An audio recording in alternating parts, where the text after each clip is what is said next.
اعوذ باللہ من الشیطان الرجیم، بسم اللہ الرحمن الرحیم۔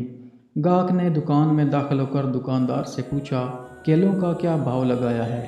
دکاندار نے جواب دیا، کیلے 12 درہم اور سیب 10 درہم۔ اتنے میں ایک عورت بھی دکان میں داخل ہوئی اور کہا، مجھے 1 کلو کیلے چاہیے، کیا بھاؤ ہے؟ دکاندار نے کہا، کیلے 3 درہم اور سیب 2 درہم۔ عورت نے الحمدللہ پڑھا۔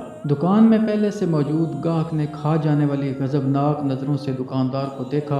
اس سے پہلے کہ کچھ اول فول کہتا، دکاندار نے گاہک کو آنکھ مارتے ہوئے تھوڑا سا انتظار کرنے کو کہا۔ عورت خریداری کر کے خوشی خوشی دکان سے نکلتے ہوئے بڑبڑائی، اللہ تیرا شکر ہے، میرے بچے انہیں کھا کر بہت خوش ہوں گے۔ عورت کے جانے کے بعد دکاندار نے پہلے سے موجود گاہک کی طرف متوجہ ہوتے ہوئے کہا، اللہ گواہ ہے، میں نے تجھے کوئی دھوکہ دینے کی کوشش نہیں کی۔ یہ عورت 4 یتیم بچوں کی ماں ہے، کسی سے بھی کسی قسم کی مدد لینے کو تیار نہیں ہے۔ میں نے کئی بار کوشش کی ہے اور ہر بار ناکامی ہوئی ہے۔ اب مجھے یہی طریقہ سوجھا ہے، جب کبھی آئے تو اسے کم سے کم دام لگا کر چیز دے دوں۔ میں چاہتا ہوں کہ اس کا بھرم قائم رہے اور اسے لگے کہ وہ کسی کی محتاج نہیں ہے۔ میں یہ تجارت اللہ کے ساتھ کرتا ہوں اور اسی کی رضا و خوشنودی کا طالب ہوں۔ دکاندار کہنے لگا، یہ عورت ہفتے میں 1 بار آتی ہے، اللہ گواہ ہے، جس دن یہ آ جائے اس دن میری بکری بڑھ جاتی ہے اور اللہ کے غیبی خزانے سے منافع 2 چند ہو جاتا ہے۔ گاہک کی آنکھوں میں آنسو آ گئے۔ اس نے بڑھ کر دکاندار کے سر پر بوسہ دیتے ہوئے کہا،